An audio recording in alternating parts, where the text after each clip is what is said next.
கீர்த்தி kitchen. நம்ம சேனலில் chicken வறுவல் வித்தியாசமான முறையில் டேஸ்ட்டாக எப்படி பண்ணலாம்னு பார்க்க போகிறோம். இந்த சிக்கன் வறுவல் பண்ணுறதுக்கு இஞ்சி பூண்டு பேஸ்ட்டெல்லாம் வேண்டியதில்லை.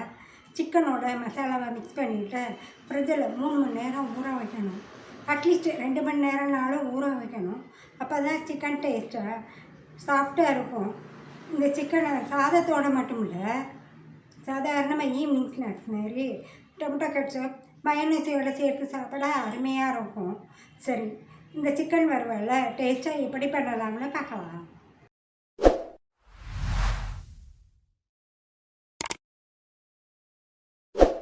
இந்த சிக்கன் ரோஸ்ட் பண்ண ஃபஸ்ட்டு ஒரு பவுலில் 1/2 கிலோ எலும்பில்லாத சிக்கனை வாஷ் பண்ணிவிட்டு அதோட கிளப் சோடா வாட்டர் 50 மில்லி ஊற்றிக்கங்க.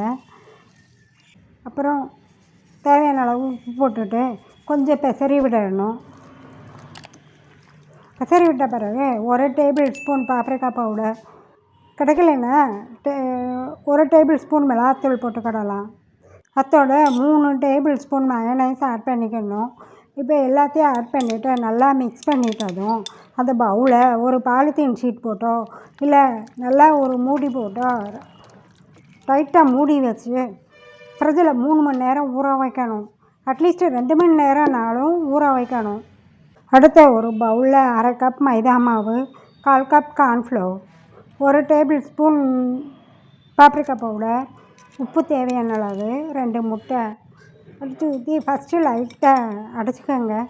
அதுக்கப்புறம் கொஞ்சம் தேவையான அளவு தண்ணி ஊற்றி நல்லா மிக்ஸ் பண்ணிக்கோங்க.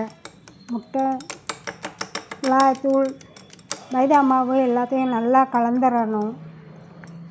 மைதா மாவை நல்லா மிக்ஸ் பண்ண பிறகு நம்ம 3 மணி நேரம் ஊற வச்சுருக்கிற சிக்கனை எடுத்துக்கிடணும்.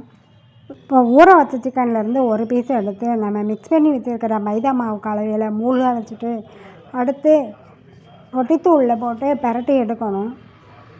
ரொட்டித்தூளில் நல்லா ஈரம் இல்லாமல் நல்லா பிரட்டிடணும்.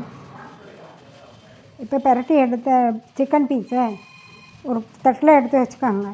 இதே மாதிரி ஊற வச்சுருக்கிற சிக்கன்லேருந்து எல்லாத்தையும் மைதா மாவு மிக்ஸியில் முக்கிட்டு அடுத்து ரொட்டித்தூளில் பிரட்டி அப்படியே தனியாக எடுத்து வச்சுக்கோங்க.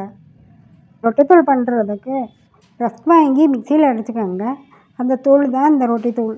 ஃப்ரைங் பேனில் பொரிக்கிற அளவு தேவையான அளவு எண்ணெயை காய வச்சு அந்த எண்ணெயில் நம்ம ப்ரெட் க்ரம்ஸில் பிரட்டி வச்சுருக்கிற சிக்கன் பீஸை ஃபுல்லாக ஆட் பண்ணணும்.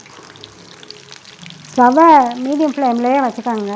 ஹை ஃப்ளேமில் வச்சோம்னா சிக்கன் ஃபுல்லாக கருக ஆரம்பிச்சிடும். சிக்கன் 4லேருந்து 5 நிமிஷத்துக்குள்ளேயே ஃப்ரை ஆகிடும். இப்போ ஃப்ரை ஆன சிக்கனை எண்ணெயெல்லாம் வடித்து எடுத்து வச்சுக்கோங்க. இப்போ சிக்கன் ஃப்ரை ரெடி ஆகிடுச்சு.